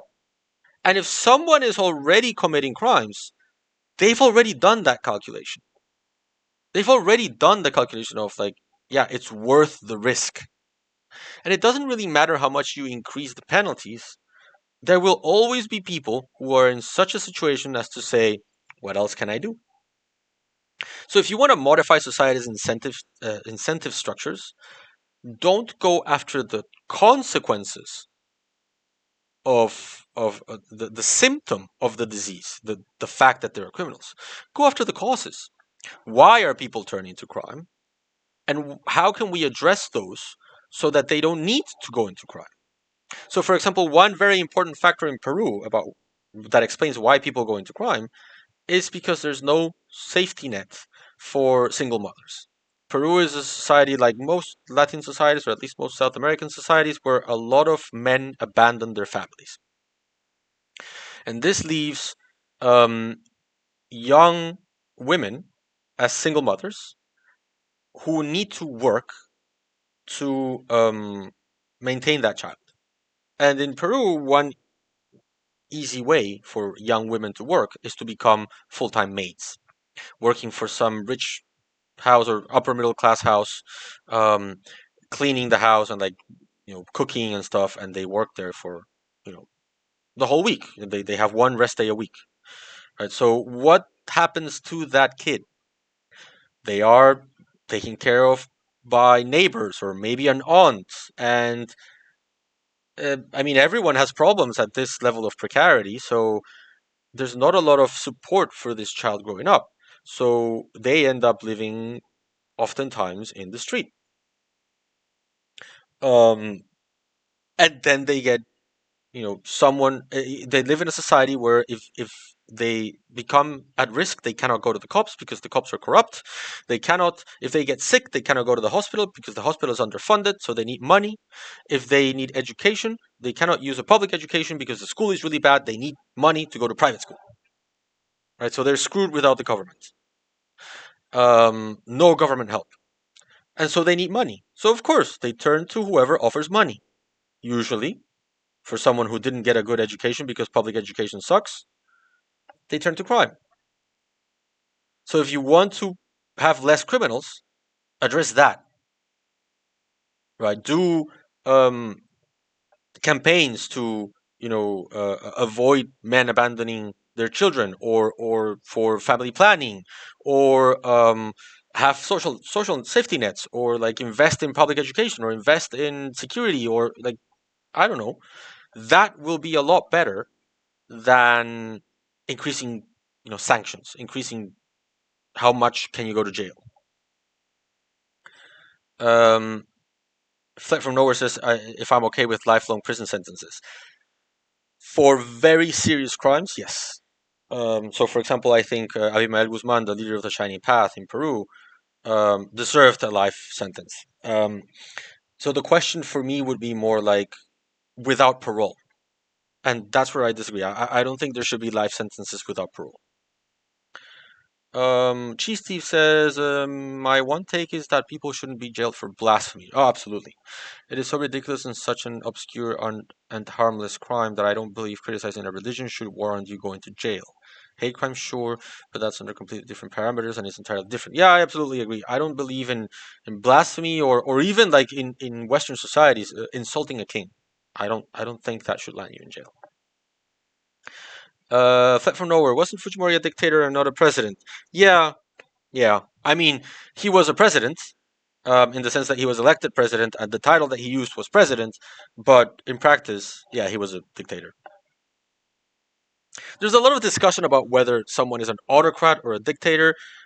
I personally don't care about the difference. He was an autocrat and a dictator. Use them however you want. Just be sure to mention this guy was not a good guy, right? Um, Iconoclast, sorry, always off topic. I was talking about countries themselves to stop cooperating with Israel in the West Bank. Oh, that's a huge question. Can I answer that some other time? Because that's a huge one. Like force them to stop sending weapons, economic cooperation. Yeah, yeah. I mean, again, this would require a change of the structure, right? This would require us to stop seeing state interest as being on top of self determination. So that's a bigger discussion. Let's save it for a different time because it's been an hour and a half and like my brain is getting tired. Um, Peruvian Andy says, "Hi, by the way, hi Peruvian Andy. I've seen it as an open air prison. Yeah, um, I think as long as we're clear um, about how we're using these terms of open air prison and concentration camp, um, and we acknowledge that if you use concentration camp, you can be generating, you know, triggering language for someone who's a Holocaust survivor, for example. Um, you can still use them. Like I'm not against using them so long as like I'm a firm believer that like um, we need to take other people's feelings, especially good faith feelings, seriously and be able to explain things out and talk things out. I'm not saying you shouldn't say concentration camp. I'm saying you should acknowledge that that might be uncomfortable for a Jewish friend. So, like, choose your words or talk to them, explain to them what you mean. But yeah. Uh, Salamander says, I'm going to have to dip, but this was super fun. I'm glad. I'm glad you enjoyed it. It's super fun for me as well. I'll be sure to try and make it to some of the next week's streams. Take care, y'all. Take care, Salamander. Thanks for stopping by. Cheese Steve says, I think the term you're looking for here is the cycle of poverty. Yeah, pretty much. Flip from nowhere. So part of the root cause of crime is fatherlessness in Peru or the breakdown of the family. I mean, I'm just using one example. That wouldn't solve everything. Um, but I think it is a one factor. Um, Not necessarily the breakdown of the family, because you could also see it as lack of family planning because of years, centuries of Catholic Church indoctrination that says that using condoms is bad, right? So you could also say it's lack of family planning, um, but it is a factor. It is a common factor. It's not the only factor. There are like gangs that have connections to international crime that have nothing to do with fatherlessness, right? um, I don't want to generalize. This is one factor out of many. Solving crime is not about solving one specific problem. I'm just using one common example. It is not the only driver of crime. I wouldn't even say it's the biggest factor driving crime. It is just a common example. It is an easy example to explain. Um, to solve crime, we would need to do a much deeper study. I also don't want to end up being essentialist and sort of like blaming um, people in precarious economic situations for saying, "Oh, like uh, the problem is that you guys don't have good families." That's classist, and I don't agree with that. I'm not trying to I'm not trying to blame criminality on poor people at all. But it is definitely something that happens. Um, in South America. It is a social issue that we have a lot of like single mothers. Um, One thing that is interesting to look at, for example, is look at national football teams in South America and look into the histories of the players. How many of them are sons of single mothers that found an escape in football? And like if you look at Peru, that's Paolo Guerrero, who's our main player, daughter of a single mother that um, was found an escape in football, and that's the case with so many. So you could say that football gives a lifeline to families in ways that the state doesn't. So I'm not trying to pit this on poor people. I'm trying to pit this on the state, basically, on the failure of societies to take care of its weakest. Privan Andy says, "What is my opinion on the death sentence?" I think I already answered it. I think I'm completely against it. I don't think it makes sense. Um, And yeah, okay. So let me see if there was another question in the what do you call it? The Discord. I think not. I think that was it. Oh yeah, Rasova Tolerance asked if I could talk about post-colonial theory. We can totally do that. We can do that, next weekend. Cheese Steve says, "Oh, another thing I learned when learning about crime statistics is that for many quote-unquote criminals in third world countries, many would rather go to jail than be free because at least in jail you get a roof over your head, 3 meals a day, and a lot of free time to do whatever you want." I'm not familiar with this, but sure. I don't think uh, I don't think I've come across this study, but like it makes sense for someone if someone is that desperate. Um, I just think our societies don't take care of their most vulnerable, and it's a tragic thing. Um, I think we need a lot more empathy in our societies. I think our societies have suffered from exposure to U.S. libertarian values way too much, and like the Washington Consensus and all of that. I think that's just regrettable, basically. Um, and yeah, okay, those. So I think I caught up with the chat finally. Um, I think I did. This is amazing. I thought this would never happen. Oh, cheese thief. This especially applies to repeat offenders, aka lifelong criminals. And yeah, obviously a lack of jobs for ex-convicts and social narratives also plays into this. Yeah, this is what I was saying about like, what do you call it?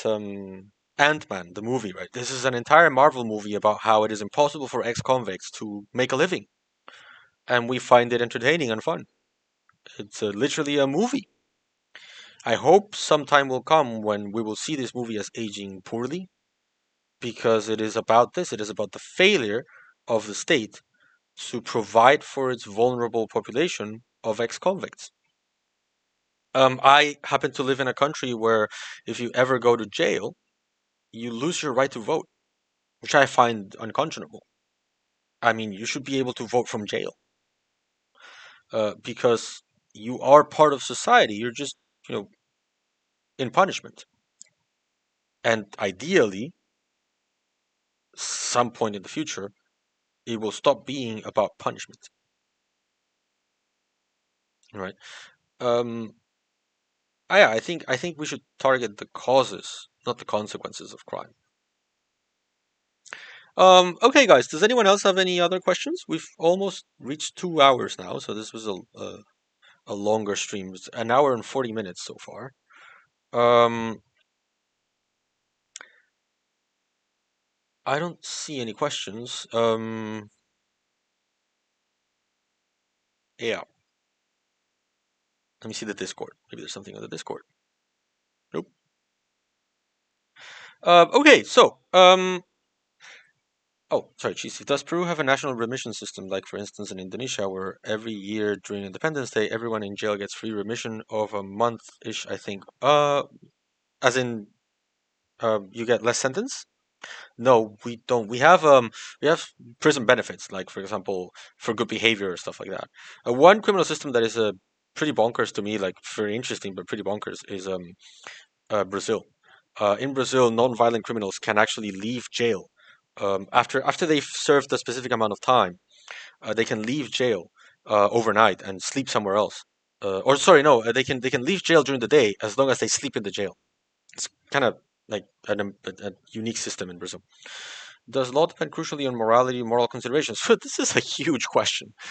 So what you're describing about here is called natural law theory. There's basically two main approaches to law. You have natural law and you have positivism. Uh, Under natural law, um, law and morality are the same. Like social facts and moral facts make up the law. So if a law is immoral, it is not really a law because the law needs to be moral. Whereas positivism says everything, the only thing that matters is the social fact. The moral fact doesn't matter. So you absolutely can have a immoral law. And if you have an immoral law, then your duty is to decide whether you comply with it or not. So there was a lot of discussion about this in World War II, for example. Like, was Nazi law? With natural lawyers saying no, it wasn't because it was immoral, and positive saying, of course, it was law. It was just an immoral law that you had to disobey. So this is a huge question. Like, if you go into law school, you would do this like for an entire semester. Um, okay, you're gonna go into an ad in like 10 seconds. But yeah, so I just to Oh, cheese thief. In the Indonesian system, the longer you have been in jail, the more remission you get. So let's say you are sentenced to 10 years in jail. By year one, you get 3 month remission. By year two, you get 5 months. By year three, you get 8 months, etc. You can accumulate quite a lot. I'm assuming this is if there's good behavior, right? Um,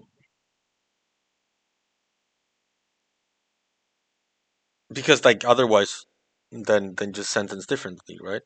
No, okay, not even with good behavior. It's just accepted. It's just like that. That is quite amazing. I had no idea. I had no idea.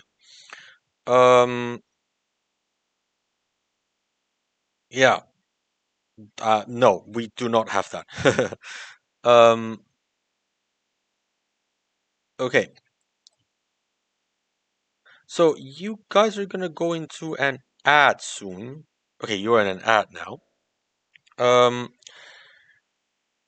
I think we're gonna start, calling it a day. The stream is ending soon. Yeah, I think so. I think usually I try to stay underneath beneath 2 hours. But since a lot of people are in an ad, let's give it a minute.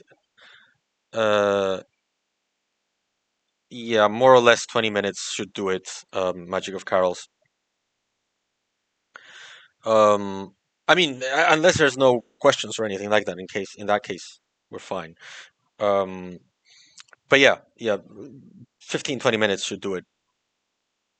But yeah, right now you guys are in an ad, so. Cheese Thief says every Independence Day, every major holiday for your religion, like Christmas, and for good behavior can also get you an extra remission. Wow, that is amazing. I mean, I had not heard of this system, and I'm uh, very interested in it, to be honest. I had no clue.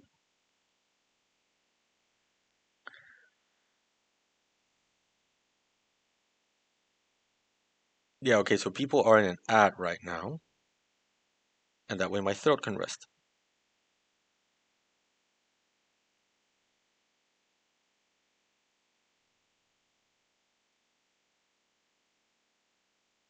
Okay, so I think everyone is back, or should be back, according to this. Yeah, okay, back. Cool, thanks. Um, there's a bunch of remission that is surprisingly forgiveful. Yeah, I can see that. Fat from Nowhere says, I think there's a terrorism apology law in Peru. I understand you're against it on free speech grounds. Um, so yeah, so in Peru, you can commit a crime by doing something that is called apology of terrorism. The Constitutional Tribunal has interpreted it in reduced, narrow terms. So you need to be praising or excusing someone who has been convicted of terrorism by a court of law. Uh, and so I, yeah, I look.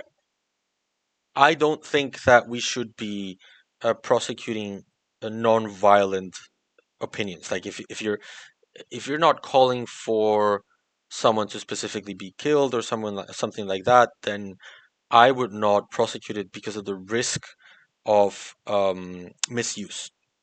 So what counts um, as apology of terrorism needs to either be very narrowly defined and very clearly defined, which it isn't, um, or it needs to be not criminalized. Because otherwise you end up with I mean for someone who researches these kinds of things, it's even like a stifling factor, right? I I've had to read a lot of like material from the Shining Path to write a book on the Shining Path, of obviously criticizing the Shining Path, but I've had to read that material. There is a world where reading this content is in itself enough to get me in trouble. Not right now, but it can. Um, so these laws have sort of like a downward spiral effects. And yeah, um, I'm not necessarily against having a very okay. So let me put it this way: if I had my way, this wouldn't be a crime. But I am willing to live with a very narrow definition of what apology of terrorism is. And also, if you're going to criminalize that, then you should criminalize the apology of war crimes or crimes against humanity by the state, right? So I mean, if you're going to criminalize conduct, you should criminalize all international crimes, like apology of all international crimes, not just this specific crime, right? So yeah. Flip from nowhere says just reading Shining Path material got you into legal trouble. No, no, no. Sorry, let me clarify. Um, so reading Shining Path material is not explicitly banned in Peru. Um, but there's very little tolerance for social tolerance for attempts at like understanding what happened. So many people online use this crime of apology of terrorism as a way to shut down discussion about the armed conflict. So I've been frequently accused of being an apologist of terrorism. Let's put it that way. And even if like accusing someone falsely of a crime is unlawful in Peru, socially speaking, it is a way of shutting conversation down because then you get branded a terrorist and that's it, right? Cheese Thief says, funny law in Indonesia, you can get arrested for being a communist. Yeah. Well, so in Peru, you cannot, but there's a lot of social pressure against communism, and so the most mundane things will be branded communist. So yeah, I am not. I am not U.S. levels of freedom of speech. I think I draw my line at the incitement of violence or the incitement of hate crimes in terms of a limit to freedom of speech. But I have a pretty like expansive view of freedom of speech, probably more expansive than than uh, European standards. I think so. For example, I know, for example, in Brazil, just uttering something racist can land you in trouble, as in prosecuted for the crime of saying something racist, even if you're not directing it at anyone, right? And I'm not entirely sure we should criminalize that. You can absolutely attach um, some level of like fine or misdemeanor or something like that, but to criminalize it uh, is complicated because like you get into muddy territory. So my limit is if you outward say uh, you need to kill everyone in X group, you cannot say that. If you want to say but say for example if you want to say everyone who's not a Catholic will burn in hell, right? Technically, you're wishing harm on others, but I'm not sure we should criminalize that, right? So I have an expansive definition of freedom of speech, and my limit is the incitement to violence.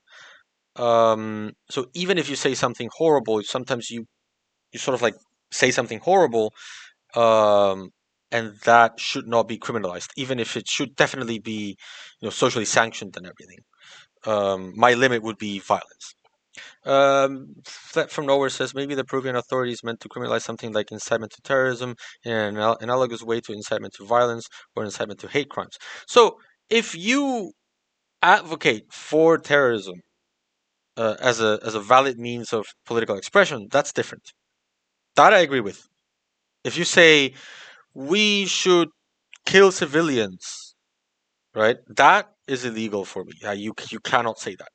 But that's not what the law refers to. The law refers to, for example, if you praise, and it's difficult because I cannot give an example without breaking Peruvian law. So like, I won't. But if you praise someone who has been um, condemned for terrorism, you commit a crime. You don't need to advocate for anything. You just need to say X is a good person. If you say X is a good person, you already committed apology of terrorism.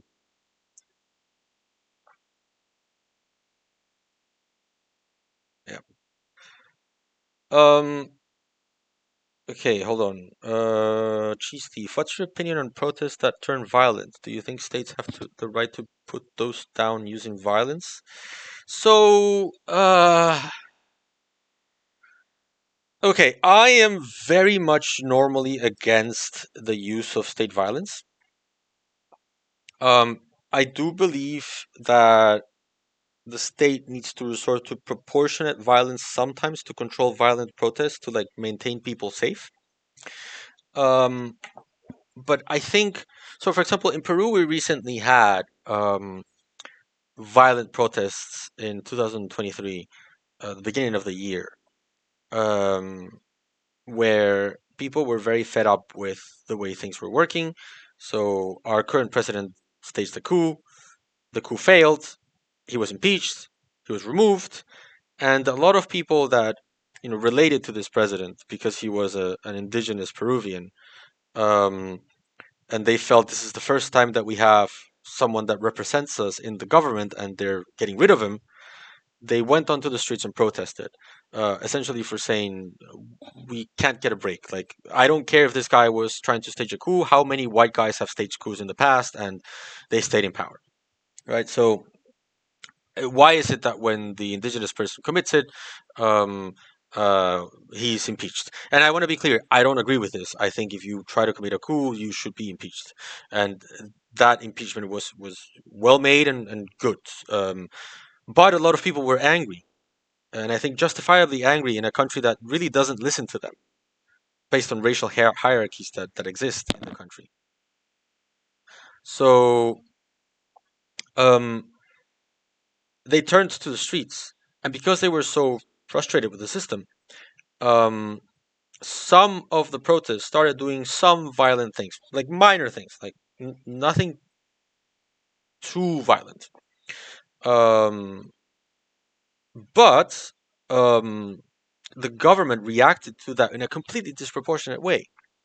And so that led to people protesting more violently in response. And so it became like a cycle of violence, right? So, and eventually it led to 50 people being executed by the armed forces.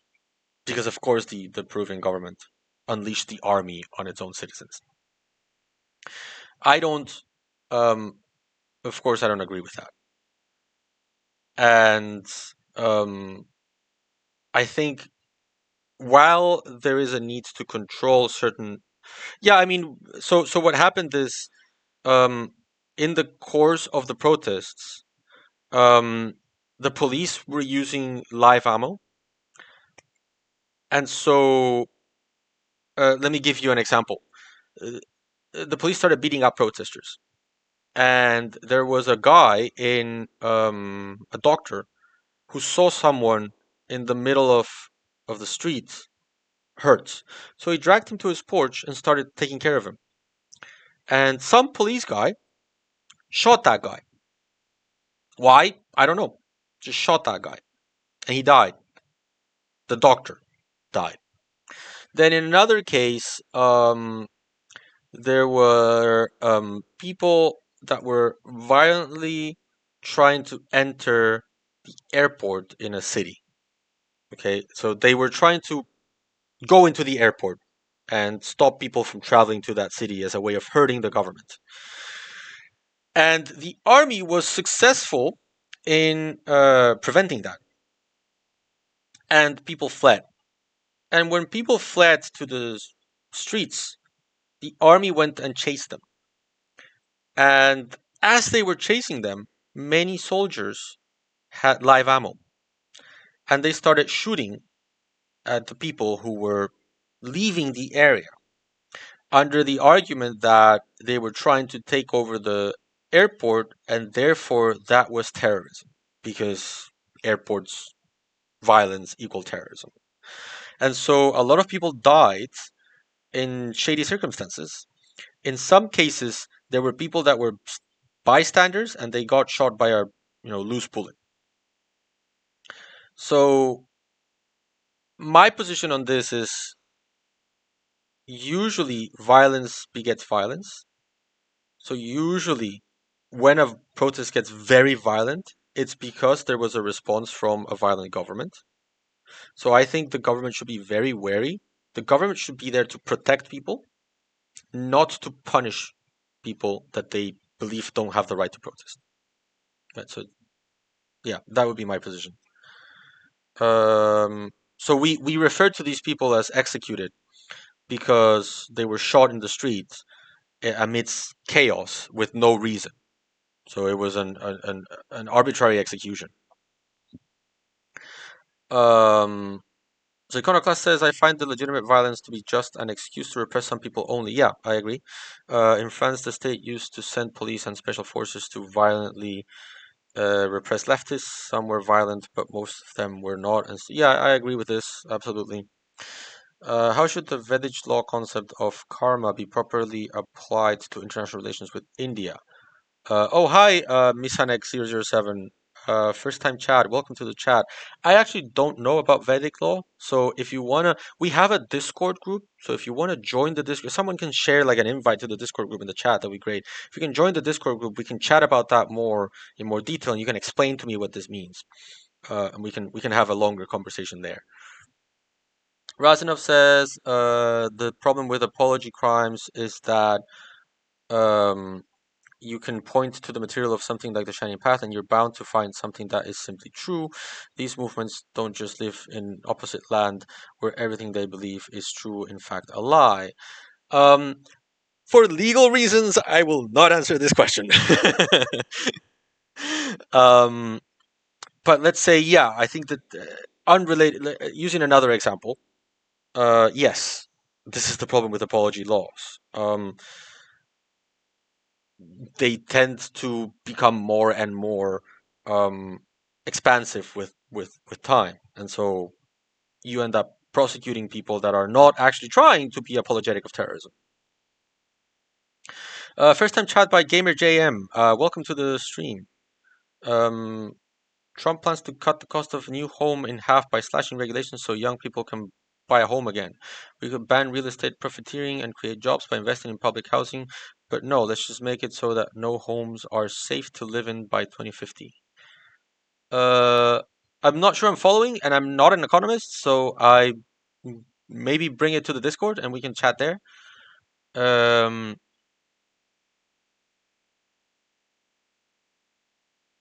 yeah, I'm not sure how to answer this. Um, Last time the army executed protesters in cold blood in Indonesia, the entire country went to the streets and toppled. Yeah, but in Peru they were called terrorists. So, I mean, again, it wasn't like you put people in a wall and then you shoot them by one. That's not what I'm referring to. What happened was that in the context of trying to like quote unquote protect the country from these quote unquote terrorists, they shot them, um, and their defenses were we were protecting the airport. Right. Were the protesters armed as well? No, they were not. Some had like rocks and stones. Thanks, G Steve, for the link. Um, I thought an execution was by definition a lawful killing by the government. If that is correct, then those protester killings you talk about would be murders and not executions. Well, no, because you can have an extrajudicial execution. So in Peru, we have no death penalty, so there's no such thing as a legal execution. But what I'm talking about is an extrajudicial execution, no judge involved. Um, Fed from Nowhere asks if the protesters were terrorists. No, they were accused of being terrorists for being. No. There were some Shining Path remnants, like um, advocating for the protests. You might have even find someone pamphleteering for the Shining Path, maybe because of course they would. But the protests themselves were not organized by the Shining Path or anything like that. So no, they were not terrorists, but they were branded terrorists so that using force against them would be validated. Okay, guys, it is 5 o'clock. We've been talking for 2 hours. Very happy to have had so much engagement from you guys this time around. Um, let's definitely get back together as soon as the ICC issues the arrest warrants. Like I told you, I will be live uh, streaming them, I guess, and explaining them here on Twitter and Twitch before I do it on Twitter. And then on Wednesday we play The Last of Us, and on Sunday we talk about post-colonial theory. Okay. Once again, thank you so much for spending 2 hours of your time, 2 hours of your Sunday with me. I really appreciate your support. Please follow and/or subscribe to the channel. Let your friends know about this, so that our community can keep on growing. Like I said, I'm working on new stuff. Thanks for following, Blat JVIG. Um, and yeah, anyway, spread the word so the community can keep on growing. I'm very, very happy with the way this is working out. Subscribe, follow, and spread the word. Um, and yeah, bye guys. Yeah, have a good one, you too. See you on sometime early next week for the ICC, and then on Wednesday. I will leave the chat open for a few seconds if you want to keep on talking. But see you guys.